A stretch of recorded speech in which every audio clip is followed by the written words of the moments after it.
Welcome back to Murphys Odyssey. This week we pick up part 2 of our epic summer vacation and visit our nation's capital as well as the largest city in the United States, New York City. Come join us on our adventure as we tour around Washington D.C. and New York.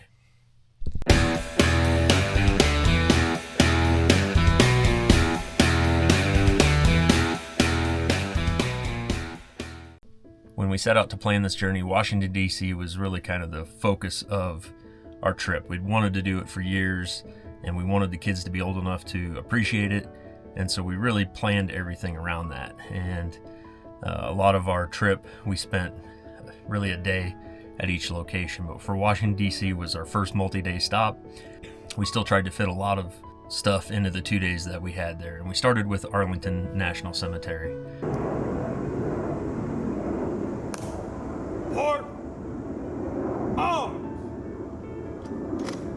Ready! Face! Pass! On your orders! Posts and orders. Main as directed. Orders! Acknowledged! Ready! Face!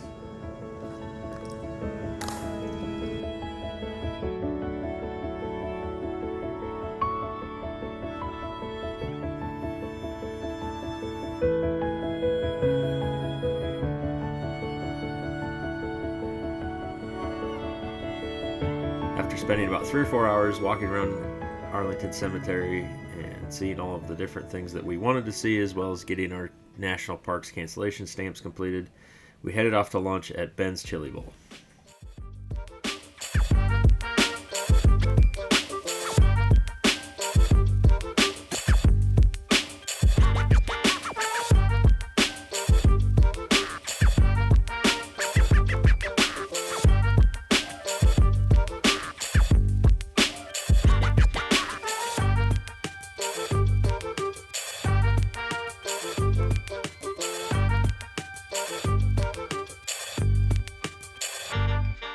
First stop after lunch was to the Washington Monument, and we weren't just going to stand in front of it and take a picture.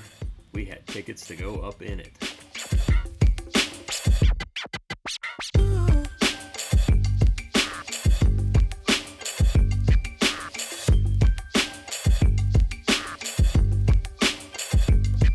From the top of the Washington Monument, I think you get some of the best views of Washington, D.C.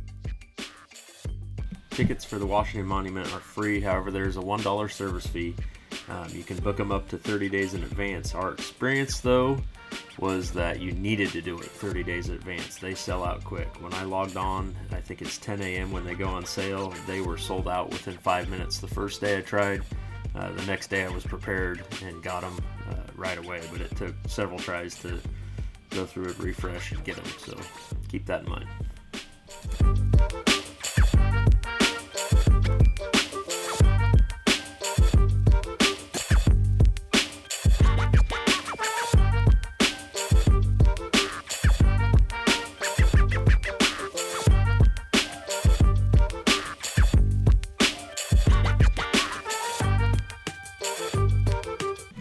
Aside from all the American history that can be found in Washington, D.C., there is also a lot of history through the museums, and we knew the kids would be excited about going to the Natural History Museum. This also offered an opportunity to escape the 100-degree temperatures that we were facing while we were there and get into some AC. After spending a couple hours in the National History Museum, we decided to go over to the National Archives for a viewing of the Constitution, Declaration of Independence, and Bill of Rights. Ticketing process for this was much like the Washington Monument. It's free, there's a $1 service fee, and you need to get tickets in advance. It's timed entry. However, when we went there, we were able to just walk in. It wasn't too busy, and they didn't even ask to see our tickets.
After a few hours of much needed rest and some pizza, we returned to the National Mall to see Lincoln Monument at night, and we found that renting the scooters was a fun way to tour around the National Mall and see some of the other monuments while we were there.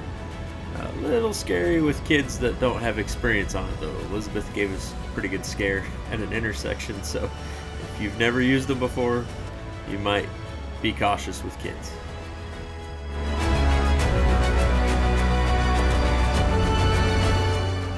The scooters aren't free, and they require an app, which you can find really easily. The scooters are everywhere. There's bicycles also. I think we ended up spending about $80 for a little over an hour use for the four of us. So I think one of the biggest things that we wanted to do while visiting Washington D.C. was tour the White House. When we were doing all of our planning a year in advance, we looked at what it took to do this and found that tickets were free. You did have to plan ahead. You had to contact your state's representatives, and you had to have passports. So we got the kids' passports lined up, contact our representatives. We were able to schedule a time and get our visits to the White House arranged. And as you might have noticed, we weren't allowed to take video while we were in the White House, so photos only. For lunch, we visited PJ Clark's and enjoyed a really classy meal. While we were in Washington, D.C., one of the things that we found that made it easier for us to get around was to leave our truck at the hotel and utilize Uber or taxi cabs the entire time. This allowed us to not have to search for parking. Our next stop for the day was a tour of the United States Capitol building. For our tour of the Capitol, we utilized one of the guided tours. This used audio so we could hear real well. There was a lot of crowds in there. It really focused on the statues and the artwork throughout the Capitol building. It was pretty neat. I would suggest, if you're planning to visit the Capitol building, to go ahead and book your tours or your tickets online. There you'll be able to find all the information as far as times and pricing and so on.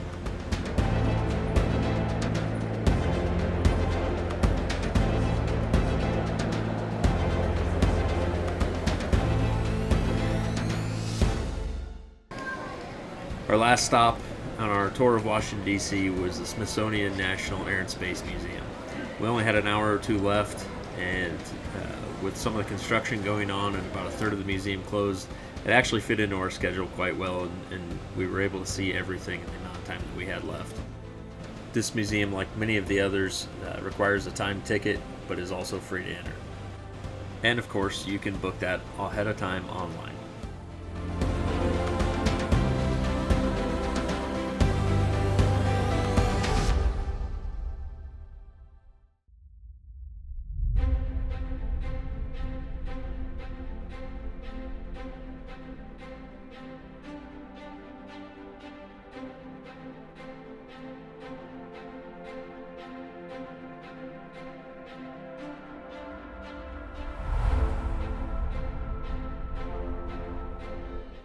We really love sharing our travels with you in this epic trip that we've taken, and we want to make sure that we get you all the information that can help you if you want to plan the same kind of trip. So if there's something more you'd like to see, please leave a comment and we'll try to get that on our future videos.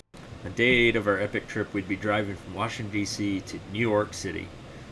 We got up early and on the road so that we could arrive in New York City in time to do our Statue of Liberty tour.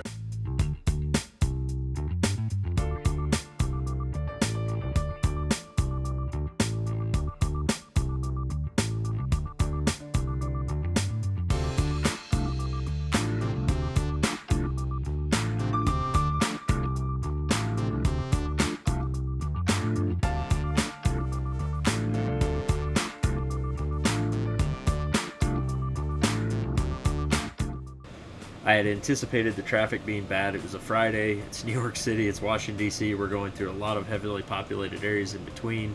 And honestly, it really was not that bad. It didn't really get too busy until we got just outside of the city. And even for that, I expected way worse than what it was. So it was not a bad drive at all. And we were able to arrive within 20 minutes of our targeted time.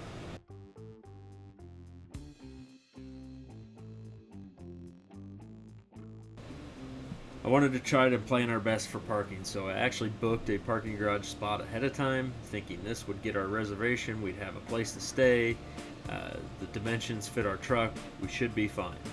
I was wrong. When we arrived, the attendant turned us away, said we were too large, and he didn't have any spots anyways. We kind of panicked, started to look around. Fortunately, we found another spot actually closer to the harbor and headed over there and had no problems.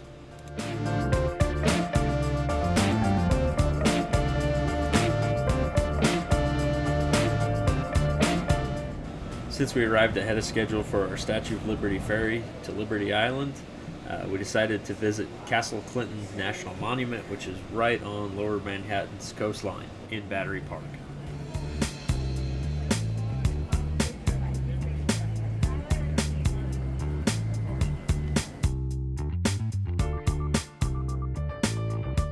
Visiting the Statue of Liberty does require a ferry ride over to Liberty Island. In order to do this, you'll need to book your tickets on Statue City Cruises' Liberty State Park website.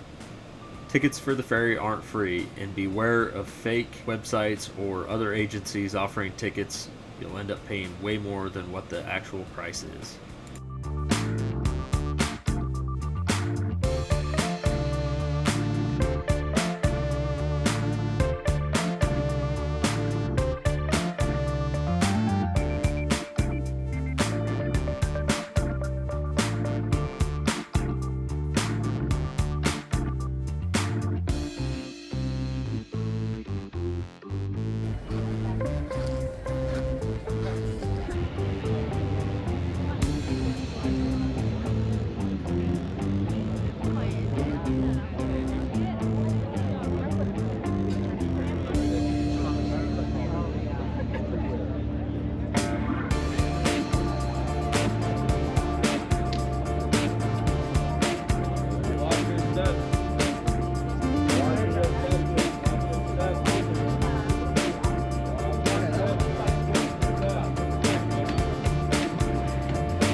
Symbol of friendship between France and the United States.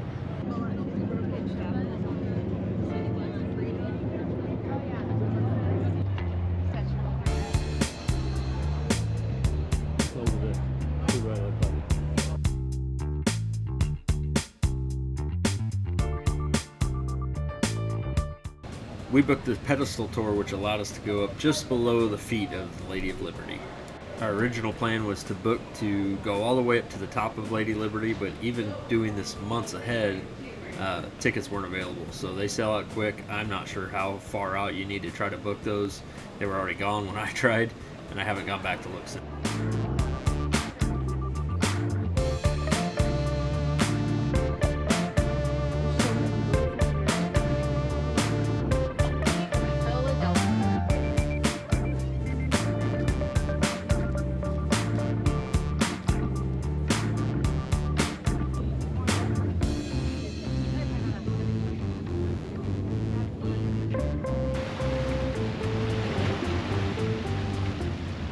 One of the things that we enjoy doing at any of the parks run by the National Park Service is have the kids do the Junior Ranger program. It allows them to learn more about the park that we're in and be involved in part of it.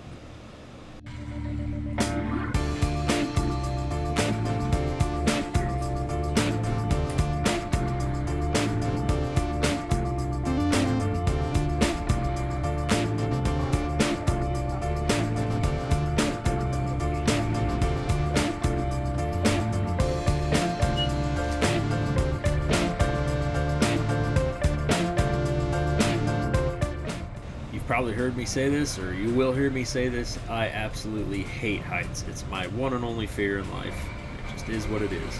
But that doesn't stop me from always going to visit some of the tallest buildings around the world whenever I have the opportunity. So that was no different in New York City. We had to go up in One World Trade Center. Fortunately, we had a beautiful day, and the sky deck didn't disappoint. We had fantastic views at every angle around the city.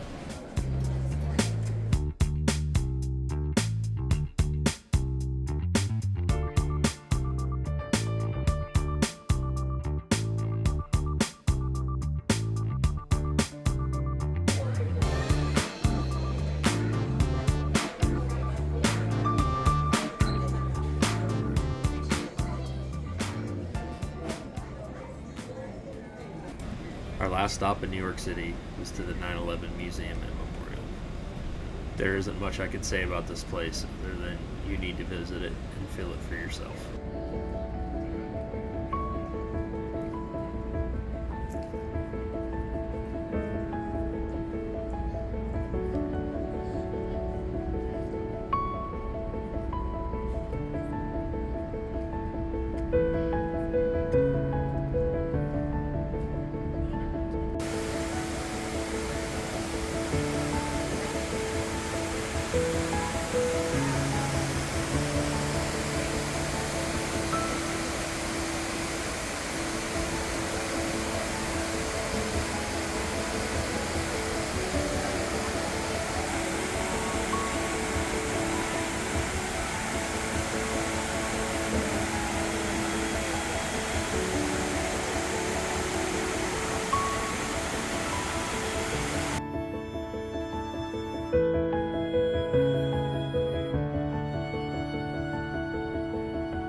The walk back to our parking garage allowed us to see some of New York City's neatest old buildings, as well as walk past the New York Stock Exchange. This was actually kind of relaxing before we got back into the truck for some of the craziest city driving that we had been faced with yet. Friday afternoon, getting out of the city and all the way through Connecticut and Rhode Island was it was hectic. So if you're ever driving in that area, keep in mind you're going to be dealt with a lot of traffic.